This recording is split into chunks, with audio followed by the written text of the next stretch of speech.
जय श्री राम भक्तों, स्वागत है आपका हमारे चैनल सनातन वाइब में। भक्तों, क्या आपने कभी गौर किया है कि कुछ घरों में पैसा तो आता है लेकिन टिकता नहीं। जैसे ही थोड़ा सा धन जमा होता है, कोई ना कोई वजह बन जाती है और वो धन हाथ से निकल जाता है। वहीं दूसरी ओर कुछ घर ऐसे भी होते हैं जहां धन धीरे धीरे इतना बढ़ने लगता है कि उसे संभालना भी मुश्किल हो जाता है। प्रश्न ये है, आखिर इन दोनों में अंतर क्या है? क्या ये केवल मेहनत का फर्क है या इसके पीछे कोई अदृश्य तंत्र काम कर रहा है? हिंदू धर्मशास्त्र कहते हैं, धन केवल नोट या सिक्के नहीं होते। धन एक ऊर्जा है। जिस घर की ऊर्जा शुद्ध होती है, वहां लक्ष्मी स्थिर होती हैं, और जिस घर की ऊर्जा असंतुलित होती है, वहां धन टिक नहीं पाता। इसी ऊर्जा संतुलन में पक्षियों की भूमिका बहुत गहरी मानी गई है। शास्त्रों में पक्षियों को सिर्फ जीव नहीं माना गया, बल्कि उन्हें भाग्य और कर्म की तरंगों को ले जाने वाला माध्यम कहा गया है। कहा जाता है, पक्षी आकाश और पृथ्वी के बीच एक सेतु होते हैं। वे ऊपर की सूक्ष्म ऊर्जाओं को धरती तक लाते हैं और धरती की ऊर्जा को आकाश तक पहुंचाते हैं। मान्यता है कि जिस घर के आसपास पक्षियों का आना जाना बना रहता है और जहां उन्हें श्रद्धा से भोजन दिया जाता है, वहां का धन धीरे धीरे शुद्ध होने लगता है। पक्षियों को भोजन देना सिर्फ दया नहीं है, ये अन्नदान है। और शास्त्रों में कहा गया है, अन्नदान सभी दानों में श्रेष्ठ होता है, क्योंकि अन्न ही वो शक्ति है जो जीवन देती है। जब हम अन्न का सम्मान करते हैं, तो जीवन भी हमें सम्मान देता है। इसीलिए जिन घरों में अन्न का अपमान नहीं होता, वहां अभाव टिक नहीं पाता। एक और गहरी मान्यता ये भी है कि पक्षियों को भोजन देने से पितृ तृप्त होते हैं, और जब पितृ प्रसन्न होते हैं तो पितृ दोष और आर्थिक रुकावटें धीरे धीरे शांत होने लगती हैं।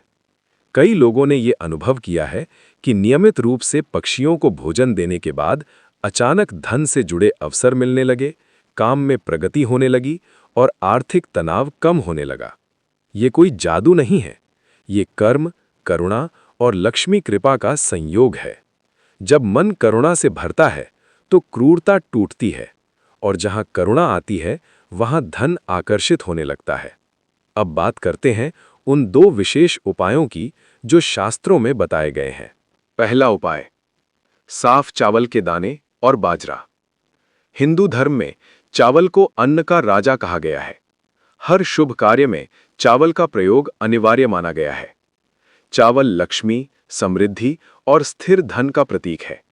वहीं बाजरा परिश्रम और मजबूत आजीविका का प्रतीक है। जब चावल और बाजरा एक साथ पक्षियों को दिया जाता है, तो माना जाता है ये अचानक मिलने वाले धन और लंबे समय तक टिकने वाले धन दोनों को आकर्षित करता है। कैसे करें उपाय? सुबह सूर्योदय के बाद दोपहर 2 बजे से पहले साफ चावल और थोड़ा सा बाजरा लें। घर की छत या खुले स्थान पर जहां पक्षी आते हों, दाने धीरे धीरे डालें। मन में बस यही भाव रखें, जैसे पक्षी तृप्त हों, वैसे ही मेरे जीवन में धन, अन्न और अवसर कभी कम न हो। दूसरा उपाय, चावल का आटा और सफेद तिल। चावल का आटा शुद्ध आय और पवित्रता का प्रतीक है। सफेद तिल पुण्य, पितृ कृपा और कर्म शुद्धि से जुड़ा होता है। कहा जाता है, जहां तिल का दान होता है, वहां दरिद्रता टिक नहीं पाती। कैसे करें उपाय? सुबह सूर्योदय के बाद थोड़ी मात्रा में चावल का आटा लें, उसमें कुछ सफेद तिल मिलाएं।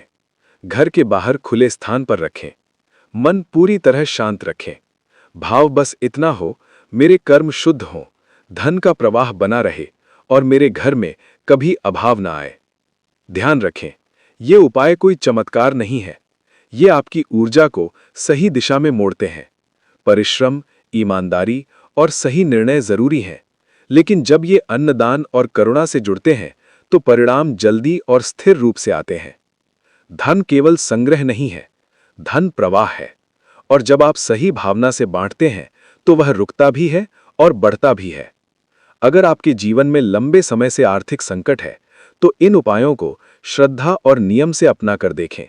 समय के साथ आप खुद फर्क महसूस करेंगे, क्योंकि पक्षियों को दिया गया हर दाना सिर्फ उनका पेट नहीं भरता, वह आपकी किस्मत की दिशा भी धीरे धीरे बदलता है। यही इस ज्ञान का सार है। जय श्री राम। अगर आपको हमारा ये वीडियो पसंद आया हो तो वीडियो को लाइक करें और चैनल को सब्सक्राइब करें।